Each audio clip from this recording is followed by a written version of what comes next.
Почитувани, добре дојдовте во уште едно издание на Спорт Плюс. Мој ваш гостин денеска тренерот на градскиот ракометен клуб Охрид, Раде Стојановиќ. Добре дојде и за тебе. Добро ве најдов и благодарам на поканата. Конечно во студиото на Охрид Ньюс во едно отворено интервју, чест ми е да разговарам со тебе, но логичен след е тоа на работите онока како што ти работиш, почека да заврши регуларниот дел од сезоната, па да може отворено да зборуваме, бидејќи се надзираат контурите на твојата работа во изминатиот период и сезоната што изминува. Кога сме веќе тука, остварена е целта, можеби потешко од очекувањата, но ако се гледа лигата и незиниот квалитет, навистина беше ова едно регуларниот дел од сезоната исклучително тежок и силни конкуренти и беше навистина предизвик да се стигне до плейофот, каде што ќе игра и цела сезона Вардар Јаро Фарм Пелистер 1. Како гледаш ти на тој момент? Па точно така, да се надоврзам на твоето излагање, дека прва сезона кај што Вардар Јаро Фарм Пелистер се вратија во лигата. Знаевме дека ќе биде тешко да се избори тој плейоф, затоа што екипите беа, освен овие две екипи, другите беа тука негде. Ние имавме период во првиот дел кај што 2 до 3 утакмици ги изгубивме за 1 гол, така да знаем дека тоа мора да ни се врати во вториот дел. Добро се подготвивме. Сега морам да кажам тука дека во овој период потешко од планираното се пласиравме, затоа што мора да напоменеме дека 20 играчи веќе беа подпишани за до година во друг клуб. Знаевме дека се врши притисок за Додич за во Вардар, значи моментот на мотивација и на желба е друго спремање на екипата и честитам на играчите што најпрофесионално го поднесоа сето тоа и се пласиравме во плейофот. Да. Бевте под исклучителен притисок, зборувам за целиот тим, со оглед на тоа дека по оние тесни порази во есенскиот дел или во првиот дел од сезоната се создаде на бодовна разлика, а некои се сомневаа дека Охрид може да стигне до местата во плейофот, но на терен клубот покажа дека местото му е во плейофот и по игрите. Колку беше тешко во една таква ситуација, во една таква констелација да се игра под еден таков притисок? Ние знаевме дека сме спремни доволно за да го поднесеме товарот, знаеме дека имаме добра екипа, со тоа што двете утакмици игравме дома со конкурентите Бутел него пролета и Бутел ни е најнезгоден противник, сакам да кажам, играчки од другите екипи, но вербата и желбата кај играчите не изостануваше. Верувавме дека можеме да направиме, знаевме дека заслужуваме да сме таму по квалитет и дека тоа што го напоменавте дека во есенскиот дел изгубивме за гол 2, знаевме дека ќе ни се врати во овој период и мислам дека на најдобар можен начин го завршивме. Што може да очекуваме сега од плейофот? Влегуваме растоварени, нели веќе ја остваривме целта која ја имаше градскиот ракометен клуб пред почетокот на сезоната, но веројатно не е цел само да се учествува во плейофот. Па нормално, ние уште на првата утакмица сега со Вардар покажавме дека нема да се предаваме. Имавме еден добар надпревар. Од друга страна имаме момент кај што еден од подобрите играчи одте во Вардар. Излева дека ние помалите му помагаме на поголемите, а треба да е обратно. Така да тука малце концептот ни е малце нарушен, но нема предавање, ќе одиме на секоја утакмица на победа и се надеваме на добар пласман. Да. Немаме некој притисок дека мораме стриктно нешто да направиме, играчите се растретени. Един од друг момент е кај што знаете дека пазарот се отвара, сите размислуваат за до година, знаете дека имаме веќе 20, како што напомена, 20 играчи подпишани кои заминуваат од Охрид, така да, али се вкупно навигачите мислам дека ќе бидат задоволни за тоа што се на секоја утакмица ќе бидеме максимално мотивирани и борбени. Како што спомна, пазарот е веќе отворен, го спомна Додич, изводреден играч кој неодамна се пресели во редовите на Вардар.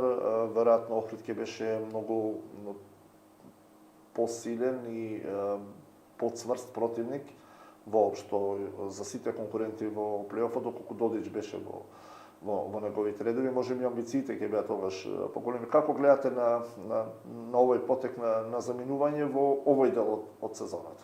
без оглед на тоа што оди во европски шампион Додич. Се најдобро за него.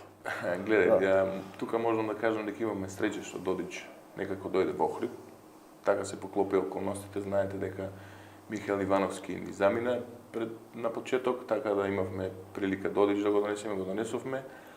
Мислам дека доколку бевме сега комплетни, морам да напоменам дека и Мартин Ивановски првиот дел беше отсутен поради операција на слепото црево, 2 месеци не играше и сега таман Мартин се вклопи, се врати како што треба и мислам дека со Додич и со Мартин и со тој поголем ростер, че бевме поконкурентни, али и без разлика. Иако Додич си замина, ние ќе се бориме за што повисок пласман. Да. За информација на јавноста, БРК Охрид е една од најмладите, ако не и најмлада екипа во Суперлигата, во која има дел репрезентативци, има дел и младински репрезентативци, и оние кои се на поширокиот список. Тоа е една политика која ја гради клубот изминатите години да доминираат повеќе играчи од домашното првенство или од Македонија. Да.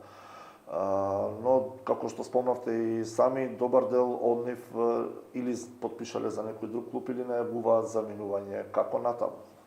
Зошто е тоа така? Да. Точно така. Не знам сега точно прилеп како им се движи оваа возрастна граница, али мислам дека сме тука една од најмладите, дали најмлада или втора по најмлада, единствено кој е малце повозрастен е капитенот Крсте, другите се од 27 па надоле. Клубот имаше одлична политика, можам да кажам, овие години. Целта ни беше таа генерација 2000-та што играше Final Four тука да ја донесеме.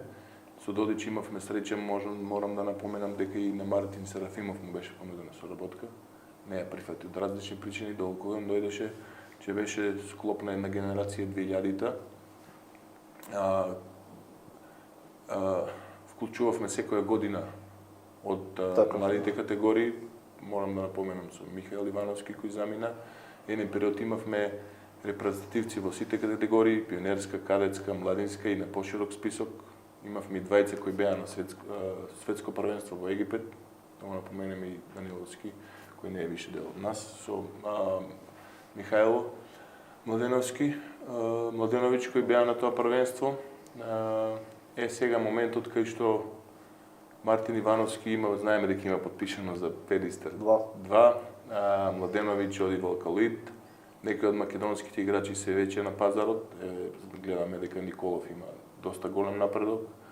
Мице Шилегов кој го земавме, кој практично 2 години седеше на клупа во Металург. Така да тој костор од македонски играчи, доколку јас би сакал некој да остане во Охрид, од една страна за мене е сатисфакција што значи добро сме работеле, квалитетни се ги бараат, од друга страна би сакал Охрид пак да има една компактна и екипа составена костора да биде од македонски играчи. Во тој контекст, Раде, што му треба на Охрид сега во овој нареден период?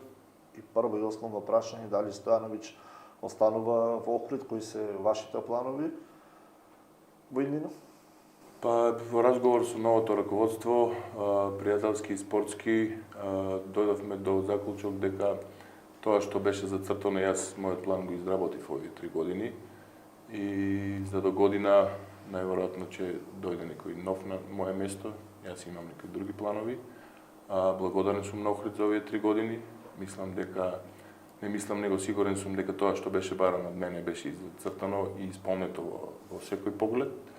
На Охрид му треба да го задржи овој континуитет, косторот да биде од македонски играчи, да се надополнува со квалитетни 2-3 да кажам странци или интернационалци на тие позиции кај што се кои може да направат разлика да направат и мислам дека треба да го задржи. Ова и да биде конкурентен и Охрид заслужува секоја година да игра плейоф, па и да се бори за тоа место во Европа. Во Европа, да. Тоа место во Европа, тоа е желба која остана неостварена, да минатата година се понадевавме, а и вие бевте оптимист дека би можеле да играме во Европа, но веројатно во следна прилика. Мислам дека првата година имавме несреќа со короната. Тука имавме најдобар биланс, бевме втори во првенство, короната го спречи тоа. Морам да напоменам дека наредната година иако имавме покана од Федерација да играме во Европа, одлучивме дека во корона, во такви услови, дека не е паметно да се игра во Европа. Не е само да играш во Европа и да кажеш дека еве ние игравме и да потрошиш некои средства кои не се планирани во вакво време. Во вакво време кај што беше време не време, а битно играчите да се задоволни. Мислам дека публиката во овие 3 години е задоволна. Охрид имаше одлични представи. Ние бевме со Вардар и со Ерофарм сме секогаш тука на гол 2, значи играме квалитетен и добар ракомет. Благодарен сум од публиката, посебно од Рибари, една фантастична навивачка група, што го подржуваат клубот. Вие како Охрид Нюс, кои сте секогаш околу ГРК Охрид, и мислам дека ова треба да продолжи и да се настави по овој пат. Ковид пандемијата силно влијаеше воопшто, за секаде во спортот, веројатно е исклучително специфично да се работи во такви околности. Така беше и минатата година, не само годината претходно. Да, тука сте во право, во таа година кај што беше тоа специфично за работа, имавме среќа, го направивме тој успех 12 од 12, значи тоа не може ни една екипа да го планира. Тоа во тие околности може најдобро поминавме во тој тренажен процес кај што имаше еден бран на ковид, па друг бран на ковид, но ни се одрази во плейоф, значи пошироко гледано во плейоф игравме месец дена без Иван Тасевски, кој не е многу битен во нашата транзиција. Тој го скокна тој период на корона, имавме несреќа, го фати во плейоф, знаеме дека Криво Капич се повреди, така да тука го сплетна околности, тука го изгубивме, ја изгубивме таа трка со екипите и знаеме дека за минимум 2-3 бода не го освоивме тоа четврто место минатата година. И Мартин Ивановски имаше доста прилика да игра во тој плейоф. Мислам дека и тука созреа, но ние како екипа не го добивме тоа што ни беше зацртано. Мислам ни беше во план да... Спомнавте нешто околу стратегијата која спроведувавте изминатите години за постепен внес на младите играчи во првиот тим, тоа што се прави константно, но од друга страна гледаме дека дел од тие играчи, најголемиот дел од тие играчи одат понатаму, бараат нова клубска средина. Која е вашата порака до нив? Дали сметате вие лично дека е тоа добар потек или имаат уште за напредување во Охрид и што да му дадат на Охрид и што да добијат од Охрид? Дали е ова вистински момент на толку млади години да заминуваат од клубот и каде го гледате? Дали има некаков проблем? Зошто толку млади заминуваат од Охрид? Па, глобално тој проблем е целокупно во Македонија тој проблем. Моје мислење е дека прво треба добро да се афирмираат во клубот, да му дадат да го вратат да дадат допринос во клубот за тоа што сепак тие се излезени од тој клуб. Мислам дека Михаел Ивановски прерано замина. Ако гледаме од таа страна, за Мартин Ивановски не можам да кажам за тоа што тој оди исто во млада екипа. Така да колку зависи од тренерот колку ќе игра таму, мислам дека ќе игра за тоа што тој концепт е нешто сличен како на Охрид. Тука го имаме Никол Черистевски, кој веќе гледаме дека добива солидна минутажа и дека добро се носи со тоа. Имаме од кадетите кои се исто внесени се исто Никол Черистевски, имаат слично име и презиме. Тука е Владимир Нумовски, тука е Славчо Шулевски, кој веќе 2,5 години од нас, иако е од Струга. Еве сега и Никола Шипинковски го уклучуваме. Така да јас би им препорачал дека прво мора да се афирмираат во домашниот клуб, да дадат допринос, сепак излегуваат од оваа школа, од Охрид. Тоа е мојот совет за нив, дека да не направат чекор порано, за после тој чекор да ги кошта. Да им се одрази на кариерата. Во ред ќе го следиме нивниот развој, се надеваме дека ќе израснат во големи ракометари, да ги видиме еден ден и во репрезентацијата, зошто да не. Што се однесува до ГРК Охрид, продолжувате веќе викендов со надпреварите од купот. Одиме во Битола, се игра во еден ден. Да, точно така, имаме малце една незгодна ситуација, играме све во еден ден. По нас, мислам дека хендикеп играме втора утакмица од Сабајле, играме во еден.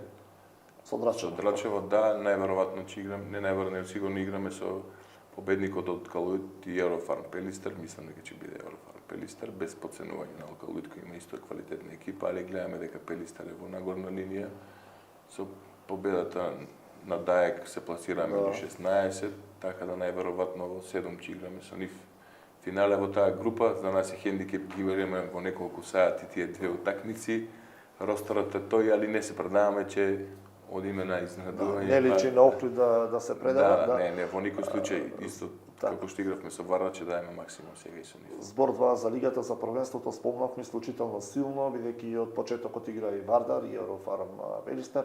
Според вас, кој е фаворит за титула оваа година, кој е фаворит за пат во Европа, но особено битката за титулата ќе биде интересна, мислеч.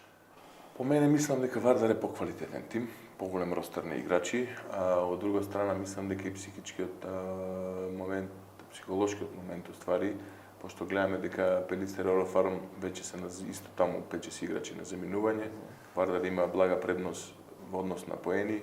Првиот надпревар го има дома со самата победа. Вардар е скоро 90% шампион.